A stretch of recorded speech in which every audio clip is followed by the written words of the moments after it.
Assalamualaikum warahmatullahi wabarakatuh. Perkenalkan, nama saya Muhammad Fatur Rahman Rifkiandi dari UPJJJ Universitas Terbuka Jakarta. Jadi di sini saya akan memaparkan mengenai diskusi mata kuliah saya, yaitu Bahasa Indonesia, tentang COVID-19. Sebelumnya saya akan mengucapkan terima kasih kepada Bapak Suhardi selaku dosen pembimbing yang memberikan tugas ini.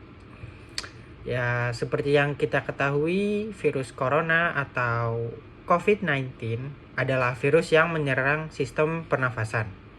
Penyakit karena infeksi virus ini menyebabkan gangguan ringan pada sistem pernafasan, infeksi paru-paru yang berat, hingga kematian. Walaupun lebih banyak menyerang lansia, tetapi virus ini bisa menyerang siapa saja, mulai dari bayi, balita, anak-anak, hingga orang dewasa termasuk ibu hamil dan ibu menyusui. Infeksi COVID-19 itu pertama kali ditemukan di Wuhan, salah satu kota di negara Cina, akhir Desember 2019. Maka dengan ini bisa dinamakan dengan COVID-19. Virus ini menular dengan sangat cepat dan menyebar ke seluruh wilayah di Cina dan sebagian besar negara di dunia ini termasuk Indonesia. Hal ini membuat beberapa negara menerapkan kebijakan lockdown untuk mencegah penyebarannya. Ada dugaan bahwa virus corona ini awalnya ditularkan dari hewan ke manusia. Tetapi kemudian diketahui bahwa virus corona ini bisa menular dari manusia ke manusia.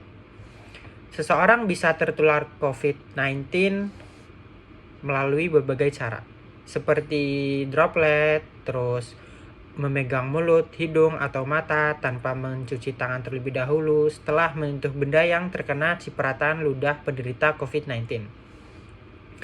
Dan kontak jarak fisik dekat dengan penderita COVID-19, misalnya bersentuhan atau berjabat tangan. Gejala COVID-19 ini bervariasi, mulai dari flu biasa hingga gangguan pernafasan berat seperti pneumonia. Gejala corona ini yang paling umum dialami mereka adalah seperti demam tinggi disertai menggigil, batuk pilek, hidung berair, bersin-bersin, nyeri tenggorokan, dan sesak nafas. Gejala virus COVID-19 ini bertambah parah secara cepat dan menyebabkan gagal pernafasan hingga kematian.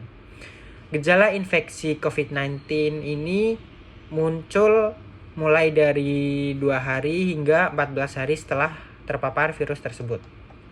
Beberapa cara bisa kita lakukan untuk mencegah penyebaran virus corona ini, yaitu seperti pemberian vaksin COVID-19 yang saat ini sudah berjalan di Indonesia, terus menjaga kesehatan dan kebugaran agar stamina tubuh tetap prima dan sistem imunitas kekebalan tubuh bisa meningkat. Terus mencuci tangan dengan benar secara teratur dengan menggunakan air dan sabun atau hand sanitizer.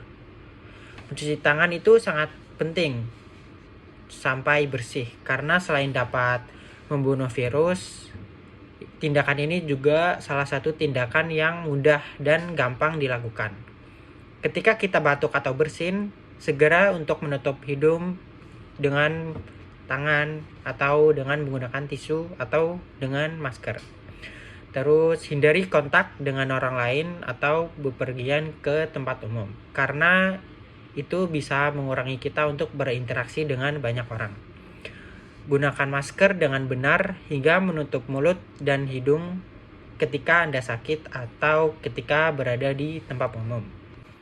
Oleh karena itu, dalam gagasan kali ini saya menghimbau kepada teman-teman semua untuk menjaga kesehatan tubuh kita dengan memperhatikan kebersihan yang ada di lingkungan sekitar kita, serta mematuhi protokol kesehatan dimanapun kita berada agar kita selalu terhindar dari COVID-19.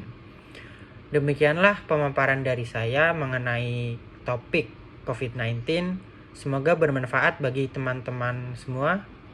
Cukup sekian dari saya. Wassalamualaikum warahmatullahi wabarakatuh.